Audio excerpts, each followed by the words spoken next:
wabarakatuh. Allahu Akbar, Allahu Akbar, Allahu Akbar, Allahu Akbar, Allahu Akbar, Allahu Akbar, Allahu Akbar, Allahu Akbar, Allahu Akbar. Kabira walhamdulillahi katsira wa subhanallahi bukratan wa asila. La ilaha illallah wallahu akbar walillahil hamd. Alhamdulillah, alhamdulillahilladzi ja'ala lana yawmal 'id harramallahu lana as-siyam wa halana fihi at-ta'am. Ashhadu an la ilaha illallah wahdahu la syarika lah wa ashhadu anna sayyidana Muhammadan abduhu wa rasuluh. Allahumma salli wa sallim wa karrim wa 'azzim ala sayyidina wa habibina wa syafi'ina wa qurrati a'yunina Muhammad bin Abdillah Rasulillah sallallahu alaihi wasallam.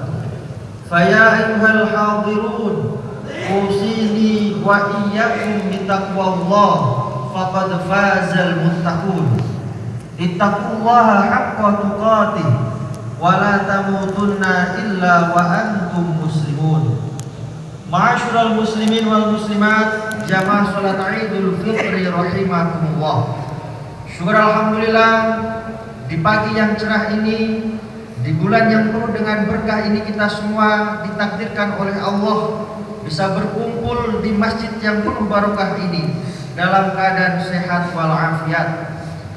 Setelah kita menempa diri sebulan penuh bulan Ramadan, mudah-mudahan amal ibadah kita, bentuk-bentuk ketaatan kita, sholat kita, puasa kita, tadarrus kita, qiyamul lail kita diterima oleh Allah Subhanahu wa taala dengan catatan amal ibadah yang baik di sisinya.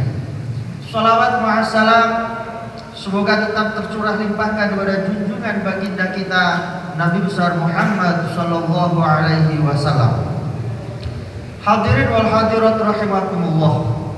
Pada kesempatan yang baik ini, kami secara pribadi mengingatkan kepada diri pribadi maupun kepada jamaah yang hadir pada kesempatan kali ini. Marilah kita senantiasa meningkatkan iman dan takwa kita kepada Allah.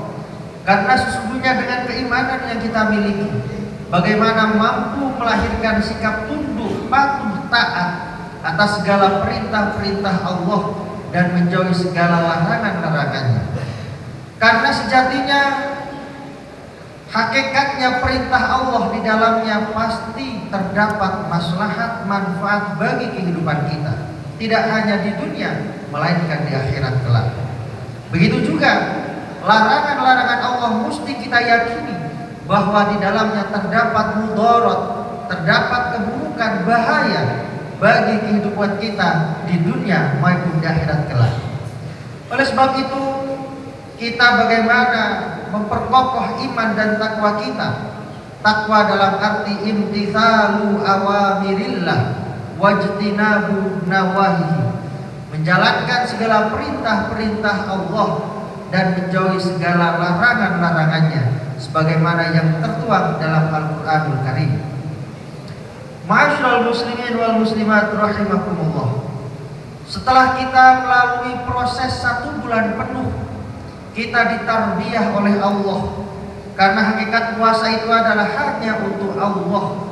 Dalam hadis qudsi, as-shaumu li wa ana ajzi bih, puasa itu hanya bagiku kata Allah, dan aku yang akan membalasnya kelak.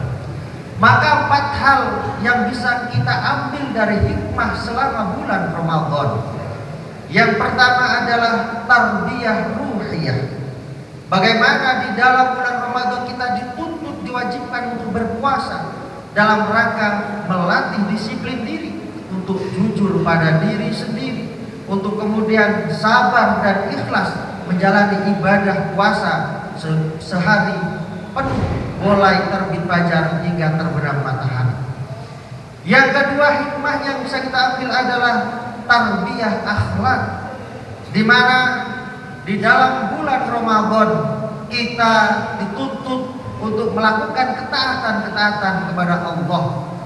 Mulai dari kita puasa, kemudian sholat tarawih, qiyamul lail, tadarus, semuanya diatur secara ketat dalam waktu yang sudah ditentukan. Yang ketiga, ada tarbiyah ijtimaiyah. Di dalam bulan Ramadan kita diwajibkan untuk berpuasa. Puasa dalam arti bagaimana membentuk karakter soleh untuk personal. Puasa bagaimana membentuk, melatih diri kita menjadi pribadi yang baik. Termasuk di dalam bulan Ramadan kita diwajibkan untuk zakat fitrah sebagai penebus diri agar supaya sempurna kita menjadi hamba Allah. Tidak hanya baik untuk pribadi kita, tapi juga baik untuk sosial kita.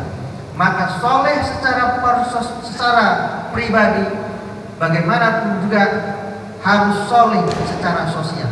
Tidak ada artinya kita hablum minallah tapi mengesampingkan hablum minannas. Oleh sebab itu, puasa Ramadan kemarin membentuk karakter bagaimana peka terhadap diri sendiri dan juga peka terhadap lingkungan sekitar kita. Yang keempat, pada bulan Ramadan momentumnya adalah tazkiyatun nafas, menyucikan diri kita karena kita berbuat salah, berbuat ingkar, meninggalkan perintah Allah. Ketika kita meninggalkan sholat, tidak berpuasa, tidak haji pada waktu, maka itu adalah kesalahan kita yang harus kita tebus kepada Allah karena menyangkut hak Allah. Dan itu momentumnya ada di bulan Ramadan. Sehingga Ramadan diartikan secara harfiah, Ramadan artinya membakar, bagaimana membakar hawa nafsu kita, membakar dosa-dosa kita, karena momentum itu terjadi di dalam bulan Ramadan dan itu datangnya 1 tahun sekali.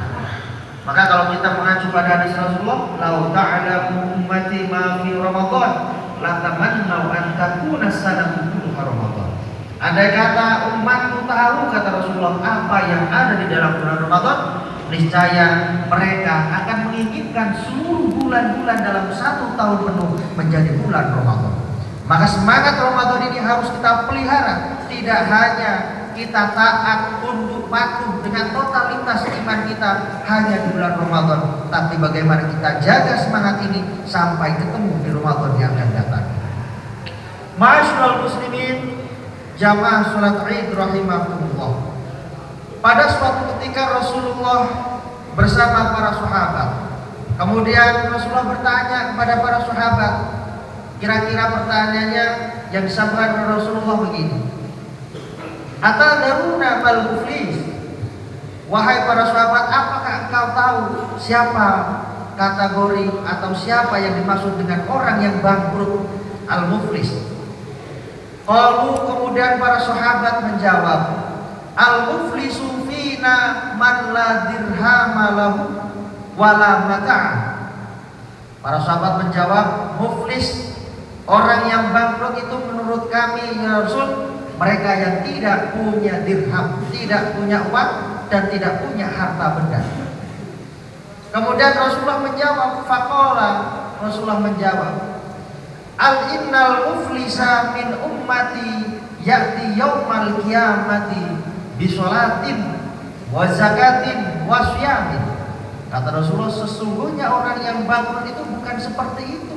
Bukan mereka yang tidak punya uang dan harta, tapi orang yang bangkrut, kata Rasulullah, adalah mereka yang masuk kategori umat, datang pada saat yaumul qiyamah, datang dengan membawa pahala sholatnya, datang dengan membawa pahala zakatnya, datang dengan membawa pahala puasanya, pun juga ya'ti qad syatama hada wa qadhafa hada wa akala mala hada wa safaka hada wa daraba hada. Di samping membawa pahala atas kesalehan, atas ibadah-ibadahnya, mereka juga membawa dosa-dosa atas maksiat yang dia telah perbuat terhadap sesama manusia, terhadap sesamanya. Berbuat zalim karena mencaci maki, berbuat zalim karena memakan harta yang bukan haknya, berbuat zalim karena aniaya kepada sesamanya. Kemudian kata Rasulullah, fayuqta hadza min hasanatihi. Maka orang yang bangkrut itu adalah mereka yang pahalanya karena kezalimannya diberikan kepada orang yang dizalimi karena belum mendapatkan maaf dari orang yang dizalimi. Maka pahalanya diberikan, pahala kebaikannya, pahala sholatnya, pahala zakatnya, pahala puasanya diberikan kepada orang yang dizalimi. Kenapa? Karena belum mendapatkan maaf. Fa in faniyat hasanatuhu, maka ketika pahalanya sudah habis untuk menebus kesalahannya, kemudian ukhida min khotoyahum faturihat alaihi, kemudian diambil dosa-dosa orang yang pernah dizalimi, kemudian ditimpakan kepada orang yang menzalimi karena kebaikannya sudah habis untuk menebusnya. Faturiha fitnah, kemudian dicebloskan, dilempar orang seperti itu, orang yang zalim karena belum mendapatkan ampunan maaf dari sesamanya, dilemparkan ke api neraka. Naudzubillah tsumma naudzubillah. Maka momentum Syawal ini adalah momentum kita saling memaafkan. Momentum Syawal ini adalah momentum kita untuk bisa bagaimana saling memohon maaf, karena maaf dari seorang hamba sangat menentukan amal kita nanti ketika di akhirat. Allah pun tidak akan memberikan ampunan kecuali manusia yang dizalimi memberikan maafnya. Mari kita perbanyak istighfar untuk masa lalu kita, bersyukur untuk hari ini, dan kemudian berdoa untuk hari esok yang lebih baik. Ada satu cerita betapa dahsyatnya istighfar. Karena dosa besar itu tidak akan dipandang kecil kalau terus-menerus kita selingi, kita lebur dengan memperbanyak istighfar. Dan dosa besar, kalau kemudian kita ingin menebus dosa-dosa besar itu, harus memperbanyak istighfar. La shaghirata ma'al israr wala kabirata ma'al istighfar. Dosa kecil tidak akan pernah dipandang kecil kalau terus-menerus sering kali dilakukan. Sementara dosa besar tidak akan dipandang besar kalau diselingi dengan istighfar. Ada satu kisah cerita di zaman Imam Ahmad bin Hanbal. Suatu ketika Imam Ahmad bin Hanbal ini hatinya digerakkan oleh Allah untuk datang ke negeri Busra, yang kemudian kita kenal Irak, di kota Basrah, di negeri Irak. Hatinya digerakkan oleh Allah, padahal tidak punya maksud dan tujuan apa-apa, tidak punya saudara, tidak punya kerabat, tidak punya teman, tapi hatinya tergerak untuk datang di kota Basrah. Kemudian sampailah Imam Ahmad bin Hanbal datang di kota Basrah. Kemudian dia sholat isya di masjid. Setelah sholat isya dia hendak beristirahat, hendak tidur di masjid. Ternyata pengurus masjidnya, petugas masjidnya satu tidak memperbolehkan. Dia tidak tahu dia adalah imam besar di zamannya.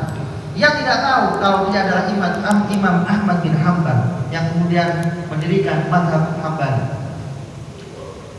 Tidak diperbolehkan menginap di masjid, bahkan di serabinya pun tidak diperbolehkan. Kemudian suatu ketika datanglah seorang penjual roti, di mana ia tahu kalau ada orang yang sedang membutuhkan penginapan. Didatangilah kemudian penjual roti. Imam Ahmad bin Hanbal didatangi, jika engkau ingin menginap, mari silakan menginap di rumah saya.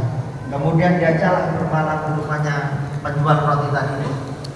Setiap hari kemudian di pagi harinya penjual roti ini membuat roti dengan bertasbih dan beristighfar. Jadi seringkali dilihat mulutnya sedang beristighfar. Kemudian ditanya oleh Imam Ahmad bin Hanbal, wahai fulan, sudah berapa lama apa yang kau baca? Aku membaca istighfar. Sudah berapa lama kau baca istighfar ini? Aku membaca kurang lebih 30 tahun. Apa yang kau dapatkan hikmah dari baca istighfar? Aku ketika berdoa mohon kepada Allah, tidak ada yang pernah tidak diijabah oleh Allah. Semua diijabah, kecuali satu hal yang tidak diijabah. Apa itu? Aku ingin bertemu dengan Imam Ahmad bin Hanbal. Subhanallah. Ternyata orang yang diimpikan ingin bertemu dengan Imam Hanbal, dan Imam Ahmad bin Hanbal datang dengan sendiri dasar digerakkan hatinya oleh Allah. Sungguh luar biasa. Oleh karena itu, mari kita istiqomah membaca zikir meskipun pendek tapi bermanfaat, berhikmah bagi hidup kita, tidak hanya di dunia melainkan di akhirat kelak. Mudah-mudahan amal ibadah kita selama bulan Ramadan diterima oleh Allah Subhanahu wa taala. Dosa-dosa kita mendapatkan maghfirah. Aku qouli hadza wa astaghfirullahal azim innahu huwal ghafurur rahim.